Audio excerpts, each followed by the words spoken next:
अस्सलाम वालेकुम my dear students. उम्मीद करता हूँ आप सब खैरियत से होंगे। आज हम अपना नेक्स्ट टॉपिक डिस्कस करने जा रहे हैं, जो कि लॉन्ग के पॉइंट ऑफ से भी इम्पोर्टेंट कंसिडर किया जा सकता है। इसमें बहुत सारी डेफिनेशंस भी जो है वो पढ़ने को मिलेंगी, जो कि इम्पोर्टेंट है पेपर के पॉइंट ऑफ व्यू से। टॉपिक का नाम है resistivity and it's dependence upon temperature. अब सबसे पहले हम लोग इसमें रेजिस्टेंस के बारे में कंप्लीट डिस्कस करेंगे।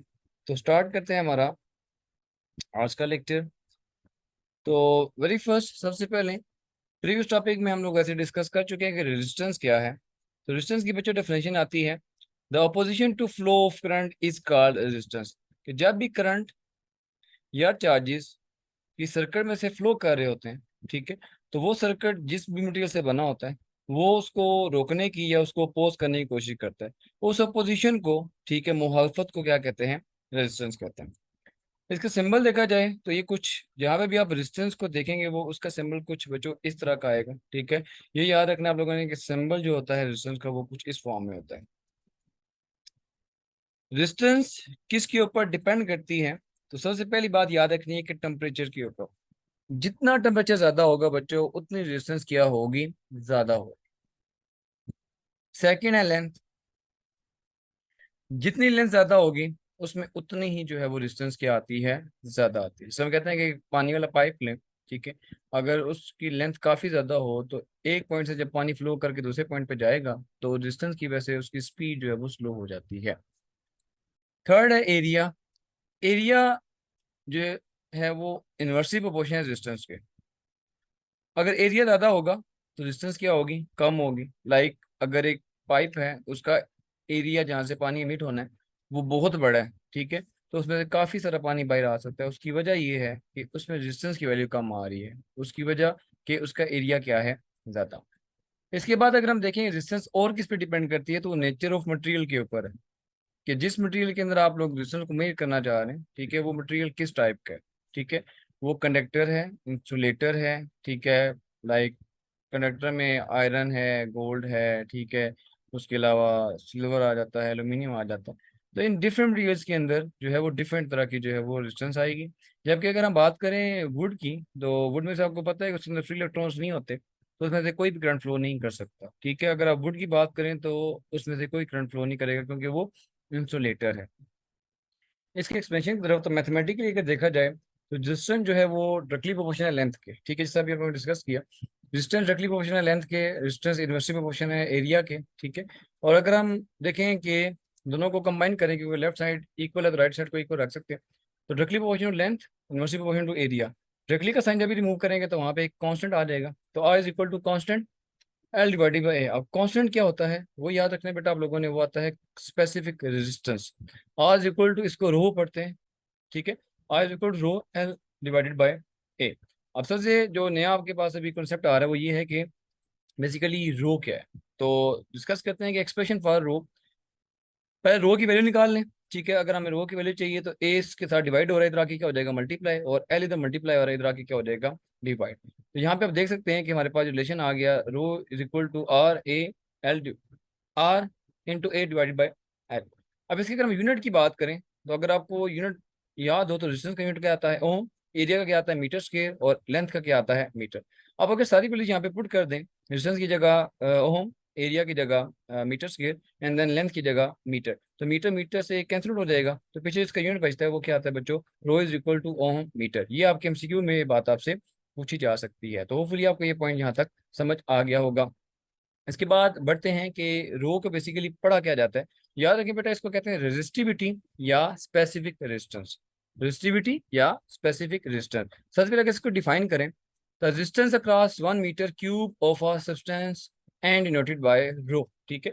तो डेफिनेशन क्या आएगी? रेजिस्टेंस जो आती है 1 मीटर क्यूब ऑफ सब्सटेंस, कोई भी सब्सटेंस लें उसका आप लोगों ने 1 मीटर क्यूब लेना है। लाइक मैं कहता हूँ कि यहाँ पे मेरे पास एक क्यूब आ रहा है, ठीक है, और मैंने उस मटेरियल का समझ लेके क्यूब निकाल लिया भाई। अब इसकी जो लेंथ है, ठीक है, विड्थ है और जो हाइट है वो सारी की सारी क्या है? वो इक्वल। जैसे देख लें यहाँ पे डी है, यहाँ पे डी है और यहाँ पे डी है, ये सारे एक दूसरे के क्या है? इक्वल। तो क्यूब में सारी साइड्स क्या होती हैं? इक्वल होती हैं। अगर यहाँ पे हम देखें कि रो की value R A divided by L, आपने याद रखना है कि डिस्टेंस जो है वो स्पेसिफिक डिस्टेंस फाइंड करने के लिए आपका एरिया भी 1 मीटर स्क्वायर होना चाहिए और लेंथ भी क्या होनी चाहिए, 1 मीटर। ठीक है, ये आपने बात याद रखनी है। तो एरिया की जगह हम लोगों ने 1 मीटर स्क्वायर पुट कर दिया और यहाँ पे 1 मीटर, जैसे कि मैंने आपको बताया था यहाँ पे सबकी लेंथ क्या है, इक्वल है। तो लेंथ ठीक है इक्वल है, तो लेंथ को लेंथ से मल्टीप्लाई करेंगे तो वो मीटर स्क्वायर ही आ जाएगा, यानी कि 1 मीटर स्क्वायर आ जाएगा। अब ये मीटर मीटर से कैंसिल आउट हो जाएगा, तो रो की वैल्यू हमारे पास क्या निकल आएगी, यानी कि यूनिट की वैल्यू वो आती है वो ओम मीटर, जिसका सिंबल आपके पास ये आता है। ठीक है, तो इसको ओम मीटर आप लोग ऐसे भी लिख सकते हैं। ठीक है, अब क्वेश्चन ये है कि किसके ऊपर ये डिपेंड करती है, यानी कि रेजिस्टिविटी और स्पेसिफिक डिस्टेंस किसके ऊपर डिपेंड करती है। तो उसके पीछे याद रखना है आपने कि ये सबसे पहला फैक्टर है वो टेम्परेचर है। रेजिस्टिविटी उतनी ज्यादा होगी जितना क्या होगा, टेम्परेचर ज्यादा होगा। ठीक है, तो ये बात आपने याद रखनी है। सेकेंड है नेचर ऑफ मटेरियल, यानी कि जो मटेरियल है वो किस नेचर का है, वो गुड कंडक्टर है, ठीक है, नॉर्मल कंडक्टर है, तो उसकी नेचर के ऊपर जो है क्या होगा, डिपेंड करेगा। तीसरा ये है पॉइंट किसमें जो याद रखने वाला है वो ये है कि it does not depend on the area and length of a substance. तो ये बात याद रखनी है आप लोगों ने कि जो रेजिस्टिविटी है वो लेंथ के ऊपर या एरिया के ऊपर डिपेंड नहीं करती। ठीक है, रेजिस्टेंस डिपेंड कर सकती है, जैसे कि हम लोगों ने प्रीवियस डिस्कस किया, जबकि रेजिस्टिविटी आपकी डिपेंड नहीं करेगी, क्योंकि इसमें आपके पास जो है वो आप लोगों ने हर जगह पे 1 मीटर क्यूब सब्सटेंस ही लेना है, तो वो उसकी जो अमाउंट है वो क्या रहेगी, हमेशा सेम रहेगी। तो इसके बाद नेक्स्ट बढ़ते हैं, जो हमारे पास नेक्स्ट पॉइंट है।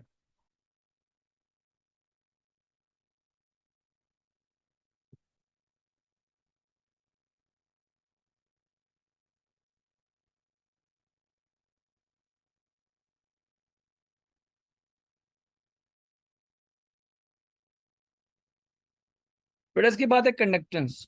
कंडक्टेंस क्या होती है, तो उसके लिए याद रखना है कि reciprocal of resistance is called conductance. तो जो रेसिप्रोकल है रेजिस्टेंस का, उसको हम लोग क्या कहेंगे, कंडक्टेंस कहेंगे। इसका फॉर्मूला क्या है, कंडक्टेंस जो है वो क्योंकि रेसिप्रोकल है तो conductance is inversely proportional to क्या आ जाएगी, रेजिस्टेंस। अब रेजिस्टेंस का अगर आप यूनिट फाइंड आउट करना चाहें तो आपको पता है कि रेजिस्टेंस क्या क्या है, ओम। ठीक है, तो कंडक्टेंस का अगर हमें यूनिट फाइंड करना है तो 1 नंबर रेजिस्टेंस की जगह क्या आ जाएगा, ओम। ठीक है, तो अब ओम डिनोमिनेटर में ऊपर आएगा तो उसकी वैल्यू क्या हो जाएगी, पावर -1। ठीक है, आप ओम की पावर क्या आ जाएगी, -1, और इसको आप लोग इस फॉर्म में भी, सिंबल की फॉर्म में भी लिख सकते हैं। अगर आप इसको मजीद सिंप्लीफाई करना है तो इसकी पावर क्या है, -1, तो इसके सारे के सारे जो है अल्फाबेट क्या हो जाएंगे, चेंज हो जाएंगे, यानी कि एम पहले आ जाएगा, ओ बाद में हो जाएगा, क्योंकि एच मिड में, वो मिड में ही रहेगा। एम पहले आ जाएगा, ओ बाद में, क्योंकि इसकी पावर क्या है, -1, तो ये मोह बन जाएगा। तो इसको आप लोगों ने ओम पर ओम भी पढ़ सकते हैं, कंडक्टर्स के यूनिट को, कंडक्टर्स के यूनिट को पर ओम भी पढ़ा जा सकता है, या इसको मोह भी पढ़ा जा सकता है। कंडक्टर्स के बाद कंडक्टिविटी को डिस्कस करते हैं कि कंडक्टिविटी क्या होती है। तो जैसे कि हम लोगों ने पढ़ा, reciprocal of resistance is called conductance, तो इसी तरह reciprocal of resistivity is called conductivity. ठीक है, तो हम जब रेसिप्रोकल लेंगे ना रेजिस्टिविटी का, तो वो क्या कहलाएगा, वो कंडक्टिविटी कहलाएगा। इसका फॉर्मूला अगर हम देखें तो एज इट इज कंडक्टेंस, ठीक है, ये कंडक्टिविटी जो आएगी is inversely proportional to resistivity आ जानी है। Conductivity is equal to in 1 divided by resistivity. तो कंडक्टेंस के लिए बेटा ये सिग्मा आपके पास सिंबल आएगा, और रेजिस्टिविटी के लिए आपके पास क्या आ जाएगा, रो आ जाना। इसका अगर यूनिट डिस्कस करें, ठीक है, तो इसका पहले सबसे पहले आप लोगों ने इसका सिंपल फॉर्मूला लिख देना है कि rho is equal to 1 number, sorry sigma is equal to 1 number rho. Then हम लोग अगर रो की वैल्यू यहाँ पे पुट कर लें, तो रो की हमारे पास वैल्यू क्या आई थी, अभी प्रीवियस स्लाइड में हमने डिस्कस किया, ओम मीटर। ठीक है, जिसको आप इस फॉर्म में भी लिख सकते हैं। अब डिनोमिनेटर में ऊपर आके इसकी वैल्यू क्या हो जाएगी, रिवर्स हो जाएगी, तो ओम मीटर, ठीक है, होल की पावर -1 आ जाएगी, जिससे आप इसको पढ़ सकते हैं पर ओम पर मीटर। क्या पढ़ा जा सकता है, पर ओम पर मीटर। इसको सिंप्लीफाई करना चाहते हैं आप लोग, ठीक है, तो पर मीटर एज इट इज आ जाएगा, और ओम को जब आप उसकी पावर को सेपरेट करोगे तो एज इट इज हमारे पास मोहो पर मीटर आ जाना। ठीक है, जिसको आप लोग सीमन भी कह सकते हैं, सीमन पर मीटर, क्योंकि मोहो को आप लोग सीमन भी पढ़ सकते हैं। तो होपफुली आपको यहाँ तक ये पॉइंट समझ आ गया होगा। इसके बाद बढ़ते हैं कि effect of temperature on resistivity, यानी कि रेजिस्टिविटी का जो रेजिस्टिविटी के ऊपर जो एक टेम्परेचर का इफेक्ट है वो कैसे होता है। याद रखिएगा बच्चों के temperature is directly proportional to resistivity. ठीक है, रेजिस्टेंस के भी डायरेक्टली है तो रेजिस्टिविटी के भी क्या है, वो डायरेक्टली होगा।